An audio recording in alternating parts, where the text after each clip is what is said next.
Entonces, vamos a hablar ahora de los tipos de aprendizaje que hay en redes neuronales. Entonces, el aprendizaje, muchachos, consiste en lo siguiente. Ustedes saben que una neurona, ¿cierto? Tiene unas, ¿qué? Unas entradas, y cada una de estas entradas está asociada a un peso. Entonces, W1, W2 hasta Wn, ¿cierto? Y la neurona tiene una función de activación. Eso no es secreto para nadie, ¿cierto? Buenas noches, muchacho. Entonces, ¿qué pasa acá? Sí, estoy al ataque, lo siento. Entonces, la entrada es la sumatoria desde i igual a 1 hasta n de quién? De w i x sub i. O sea que es la sumatoria de los pesos por las entradas. ¿Y esto aplicado a qué? A la función de activación. A esto se le conoce como la entrada, ¿qué? La entrada neta, ¿cierto? ¿Alguna pregunta hasta este punto?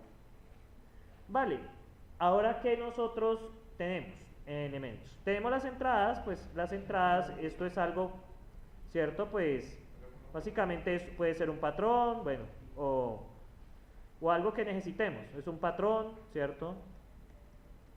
Puede ser unas características, ¿cierto? Puede ser muchas cosas.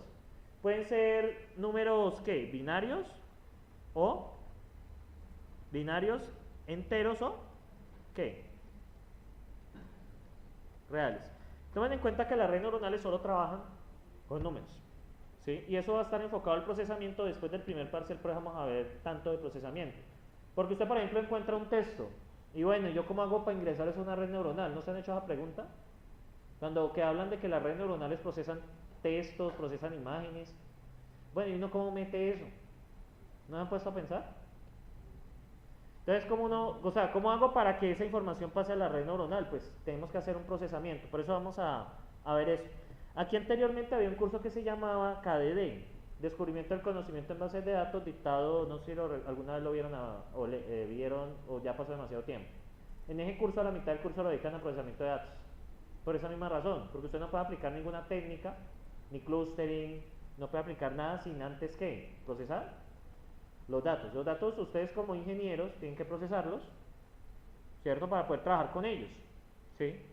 Ahora bien, muchachos, seguimos acá. Entonces, de las redes neuronales, ahora a mí que me interesa. Yo quiero es, ¿qué? ¿Qué quiero? Ajustar los pesos de tal forma yo tenga una salida deseada, ¿sí? Yo tengo una salida deseada. O sea, hay una entrada y hay una salida esperada. Yo quiero que la red neuronal aprenda a sacar esa misma salida. ¿Cómo hago eso? Ajustando los pesos. Entonces, ¿qué pasa? Los algoritmos de esto trabajan de esta manera. El peso en un tiempo más 1 es el peso actual más una variación del peso, ¿cierto? Así trabajan los algoritmos. Son algoritmos iterativos en los cuales ustedes, el peso que vamos a calcular, el peso que vamos a tener ahora, ¿qué va a ser? El peso que tenemos ahora más un cambio. Y en este cambio, muchachos, aquí están los algoritmos, ¿sí? En general van a encontrar que es así. WCT, o sea, el peso que vamos a tener en la siguiente iteración va a ser el peso que tenemos en la iteración actual más un cambio. Y este cambio, ahí es donde entran a operar los algoritmos. Ahora, ¿qué tenemos de tipo de aprendizaje? Como ven en general, ¿qué podemos resumir nosotros el entrenamiento de redes neuronales? A la larga es, yo tengo unos pesos que se van ajustando a lo largo de ¿qué? Del tiempo, ¿cierto? ¿Cuál es la idea? Que los pesos se ajusten de tal manera la red neuronal reconozca los patrones de la mejor forma posible, ¿sí? Más tarde vamos a ver que una sola neurona pues tiene sus limitaciones, ¿cierto? Vamos a aprender lo de los conjuntos linealmente separados, ¿sí? Que es lo que puede reconocer una sola neurona, ¿sí? Ya cuando tengamos más neuronas pues podemos reconocer más cosas, ¿sí? Ahora bien, el aprendizaje supervisado, existen dos tipos. Bueno, realmente existen muchos tipos, pero los más comunes son aprendizaje supervisado y aprendizaje no supervisado. De hecho, desarrollaron del taller, tienen que ponérselos hoy. No, los pongo mejor la próxima semana. Me olvidó. Ya decía, ahí tenía que traer algo. ¿Y sabe qué lo salvó? Que ayer me tocó irme de pie en el Trejo y no lo alcancé a terminar. ¿Sí? Entonces, yo los coloco la próxima semana. Yo debería colocar el taller hoy, pero está bien. Yo lo que hago es colocarle más preguntitas de esta segunda parte. Muchachos, pues ustedes saben cómo es conmigo. Entonces, ¿qué pasa? En el aprendizaje supervisado, ustedes van a tener varias cosas. Ustedes conocen la entrada y la salida. ¿Qué quiere decir? Por ejemplo, en una compuerta AND, ustedes saben de dos bits, ustedes saben que tienen 2 bits de entrada y tienen la salida que depende de la compuerta AND. Eso es lo que estuvimos haciendo en la clase pasada, ¿sí lo recuerdan? Ahí de todo ustedes tienen los códigos, ¿sí? De la compuerta OR o AND, no recuerdo. Ahora bien, uno en aprendizaje supervisado conoce la entrada y conoce la salida. Hay aprendizajes donde uno no sabe la salida, entonces se maneja de otra manera. De aprendizaje supervisado tenemos aprendizaje no supervisado, aprendizaje semi-supervisado, ¿cierto? Y otras tantas variaciones que hay. Eso ya depende mucho de los trabajos que han hecho, ¿sí? Hay muchas clasificaciones de aprendizaje, pero solo en este curso tratamos 2, supervisado y no supervisado. El no supervisado vamos a verlo más adelante. Eso viene después del procesamiento de datos, que ya estaríamos tratando redes autoorganizadas y redes neuronales competitivas, ¿sí? Eso es lo que vamos a ver más adelante. Vamos a ver que no es necesario tanto aprender el patrón, o sea, tener la salida del principio. Entonces, muchachos, en el aprendizaje supervisado, entonces, ¿qué hacemos? Comparamos la salida actual con la deseada. Entonces, muchachos, en esto, ¿nosotros qué buscamos? ¿Qué queremos? ¿Qué es lo ideal? La diferencia entre la salida actual y la deseada. Esto debería ser igual a 0, ¿cierto? Y ahí viene el objetivo. Los pesos se ajustan de acuerdo a un patrón de entrenamiento, ¿cierto? De acuerdo, no sé. Existe un criterio de parada para el proceso de aprendizaje que es la medida del error, ¿cierto? El error es esta medida. Es el promedio de la sumatoria de los cuadrados de ¿qué? De la diferencia entre y la deseada y la obtenida. ¿Por qué obtenemos los cuadrados? Porque si manejamos diferencias positivas y negativas, no va a ser posible hacer el entrenamiento. El entrenamiento queremos que el valor absoluto tienda a 0. Como ustedes vieron en métodos numéricos, la mejor medida es el error cuadrático. ¿Por qué? Porque un error absoluto o un error absoluto o un error directo, se llama error absoluto y el otro se llama error absoluto, estoy de acuerdo, pero es el absoluto del error, o sea que siempre es positivo, y está el error que puede ser positivo o negativo.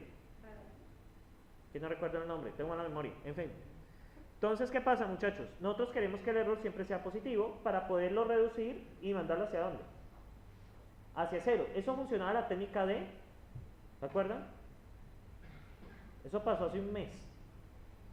Estoy hablando.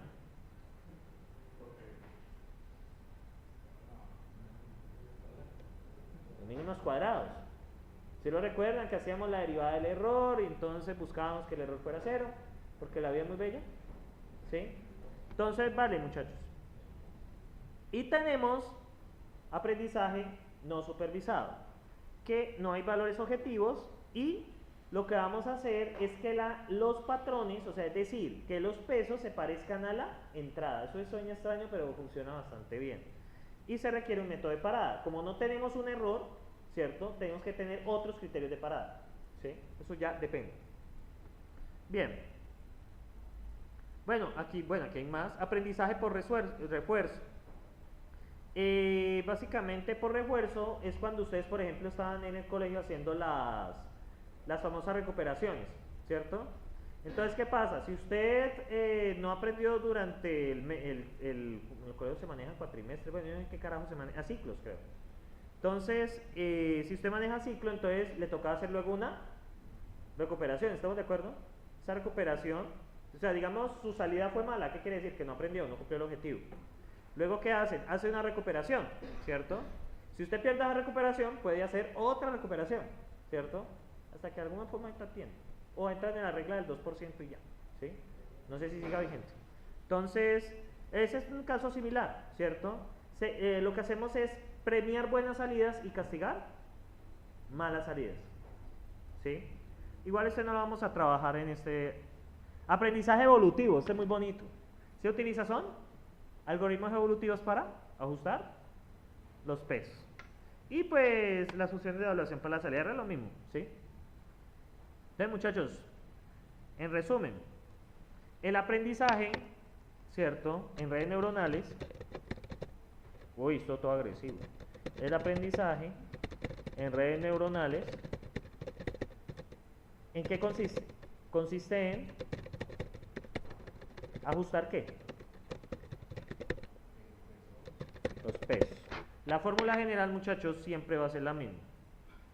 W en el tiempo más 1 va a ser igual al peso en el tiempo actual más un cambio, ¿sí? Y este cambio es donde viene el algoritmo de entrenamiento. Eso es el gran resumen, ¿sí? Ahora bien, ¿qué tipos de aprendizaje tenemos?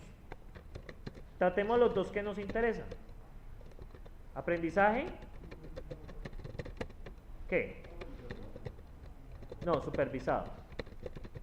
En el aprendizaje supervisado conocemos ¿qué? La entrada y salida deseada. Y en el aprendizaje no supervisado, aprendizaje. Y en el aprendizaje no supervisado, ¿cierto? ¿Conocemos qué? No conocemos ¿qué? La salida. O sea, la salida usted no la conoce. Aún así funciona bastante bien, ¿sí? Hay muchísimos algoritmos en Machine Learning que son no supervisados, ¿sí? Bueno, en IA en general, ¿sí? Entonces, este es el pequeño resumen que podemos tener de lo que hemos hablado. Entonces, y esto es lo que vamos a hacer acá y lo que vamos a llegar hoy, ¿sí? Hoy vamos a llegar a un nivel más alto, ¿sí? Entonces, muchachos, ¿tienen preguntas y sentimientos hasta acá? Nunca los hay, ¿verdad?